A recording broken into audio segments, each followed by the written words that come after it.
Jadi Bang Anies nih mau bangun apa sih di Kalimantan? Boleh?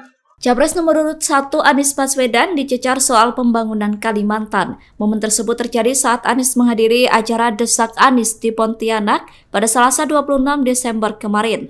Seperti diketahui, pasangan nomor urut 1 Anies dan Muhaimin sejak awal menyatakan menolak pembangunan IKN. Anies diketahui berkali-kali mengkritik terkait pembangunan IKN. Selain menolak proyek IKN, Anies juga menolak food estate. Moderator acara Desak Anies itu kemudian menanyakan terkait pembangunan apa yang akan dilakukan Capres nomor urut 1 itu setelah menolak IKN dan food estate. Anies berkata bahwa pembangunan IKN bukan menjadi prioritas. Anies kemudian menanyakan akankah kebanggaan membangun ibu kota baru bisa merubah nasib. Bang Anies, untuk pertanyaan pertama Bang Anies, ini kan kebetulan kita di Pontianak Bang Anies, di Kalimantan Barat.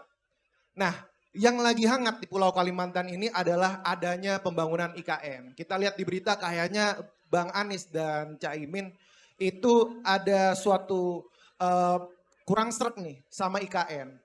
Selain itu juga kita tahu di Kalimantan ini ada program food estate nih Bang Anies. Kemarin kita lihat udah ada ini, kabarnya ada jagung ditanam di polybag begitu. Dan Bang Anies juga menyampaikan bahwa katanya food estate ini tidak berpihak kepada petani. Pertanyaannya Bang Anies, jadi Bang Anies ini mau bangun apa sih di Kalimantan? Boleh? Kita minta Bang Anies jawab dalam waktu 2 menit. Silakan Bang Anies. Ini pertanyaannya bagus.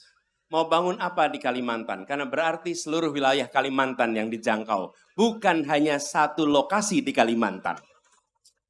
Oke? Itu bedanya.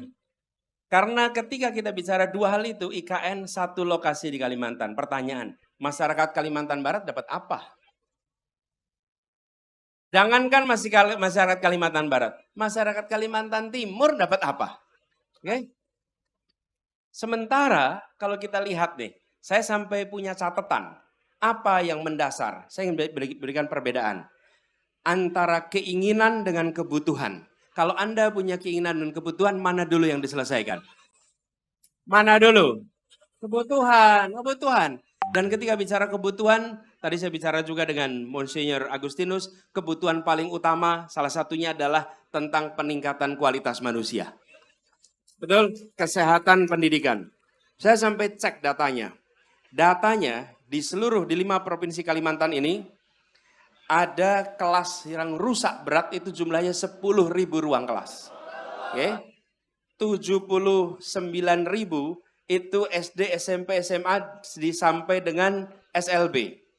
Dan kalau dicek nih, di Kalimantan Barat sendiri, itu ruang kelas yang rusak berat itu jumlahnya 28.000 ruang kelas berat.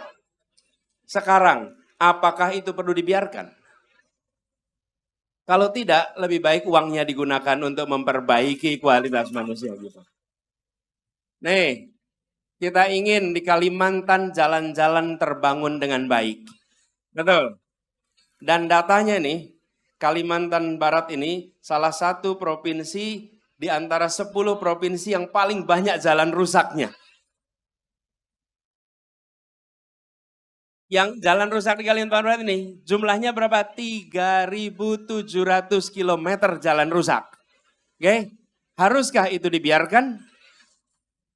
Gunakan dananya untuk perbaiki jalan-jalan rusak di sini.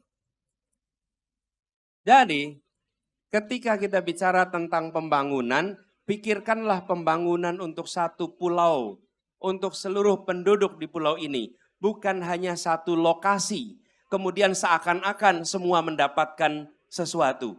Tidak, yang mendapatkan adalah mereka yang bekerja di tempat itu. Mereka yang tidak bekerja di tempat itu, mereka tidak mendapatkan apa-apa. Oke? Pertanyaannya, mungkin kita bangga karena ada sebuah kota terbangun di pulau kita. Akankah kebanggaan itu mengubah nasib kita? Bereskan kebutuhan dasar, bereskan hal-hal yang memang fundamental, dari situ Kalimantan akan maju, rakyatnya akan sejahtera. Download Tribun X sekarang, menghadirkan lokal menjadi Indonesia.